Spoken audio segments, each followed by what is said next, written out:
अल्लाह की कसम विफाकी शरी अदालत का जज भी जहन्नम में उल्टा लटका हुआ होगा, मेरी तमन्ना है। और ये हमारे वकील भी और हमारे जजेस भी, हमारे हुक्मरान भी और वो उलमा भी जो इस अदालती खुला पे खामोश है, आवाज नहीं उठा रहे, मेरी तमन्ना है, क्योंकि इन लोगों ने इतना बड़ा जुल्म किया हमारी फैमिली सिस्टम को डिस्ट्रॉय करने में, हमारे फैमिली सिस्टम को तोड़ने में, गर्लफ्रेंड बॉयफ्रेंड सिस्टम को प्रमोट करने में इस खुला के जरिए। मैं अल्लाह के सामने कह दूंगा, ए अल्लाह, मेरी जो जिम्मेदारी थी, मैंने हुकूमत के खौफ के बगैर, जेल कचहरी और तौहीन अदालत के खौफ के इस कानून के से नहीं डरा। मैंने जो हक था वो मिंबर पे खुल के बयान कर दिया, मेरी जिम्मेदारी पूरी हो गई। ए अल्लाह, मैं बरी हूं। अब अगर कोई मौलवी इस पे खामोशी इख्तियार करता है, कोई जज इस खुला को सही करार देता है, कोई मौलवी, अहले हदीसों में बाज मौलवी ऐसा कर रहे हैं कि ये खुला ठीक है, ये सारे जहन्नम में उल्टे लटके हुए होंगे, सारे उल्टे, क्योंकि ये जिना को प्रमोट कर रहे हैं, खानदानी निजाम को तोड़ रहे हैं। ये मुझे एक बात बताओ, आपको पता हो कि मेरी बीवी को हर वक्त ये राइट है, जब चाहे अदालत से खुला ले ले, आदमी उसको बीवी क्यों बनाएगा? फिर वो बीवी किस बात की है? गर्लफ्रेंड और बीवी में फर्क क्या रह गया? फिर गर्लफ्रेंड को भी ये राइट है, जब चाहे छोड़ के चली जाए, बीवी के पास भी कोर्ट ने ये राइट दे दिया, जब चाहे कोर्ट से खुला लेके चली जाए। अबे तो गर्लफ्रेंड ही रख लेता, इससे बेहतर नहीं था क्या?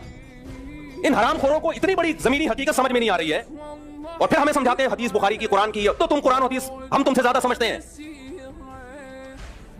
सबसे पहले इजमाई उम्मत है, सहाबा ने, ताबीईन ने, चारों इमामों ने कुरान हदीस से क्या समझा है? तुम 15वीं सदी के मौलवी हमें बताओ कि कुरान हदीस क्या है? बहुत अफसोस होता है, मुझे अहले हदीसों से यह तवक्को नहीं थी। जब मैं अहले हदीसों को देखता हूं इसी अदालती खुला को प्रमोट कर रहे हैं, यार तुम तो सुबह शाम कहते हो कुरान हदीस, तुम्हें क्या हो गया? इससे मैं तकलीद पे और मजबूत होता हूं कि आप इन मज़ाहिब अरबा को फोकस करो ताकि इस गुमराही से बचो आप, वरना हर शाख पे उल्लू बैठा है, अंजाम गुलिस्तां क्या होगा? कुरान हदीस के नाम पे हर शख्स आपको गुमराह करेगा। कोई ऐसा खुला नहीं है ना कुरान में ना हदीस में कि औरत जब चाहे जाए और कोर्ट से खुला की डिग्री लेके दफा हो जाए। वो ऐसा ये नहीं मानता इस्लाम, ये जिना है। औरतों को पसंद हो तो भी ये जिना है, पसंद ना हो तो भी ये जिना है। जिना पे इस्लाम का लेबल मत लगाओ। आप गर्लफ्रेंड बन जाओ किसी की, लेकिन औरतें भी पेड़े खाती हैं, नहीं बीवी बनके हुकूक बीवियों वाले लेने, यानी पावर वो लेनी है जो गर्लफ्रेंड के पास होती है, हुकूक वो लेने जो बीवियों को मिलते हैं। गर्लफ्रेंड को नानफ का मिलता है? बोलो ना, नहीं। गर्लफ्रेंड का बच्चा हलाली होता है, हरामी होता है, हराम का बच्चा होता है वो। गर्लफ्रेंड का ससुराल से कोई ताल्लुक होता है? विरासत मिलती है? नहीं। लेकिन एक पावर गर्लफ्रेंड के पास होती है, जब चाहे ब्रेकअप कर ले।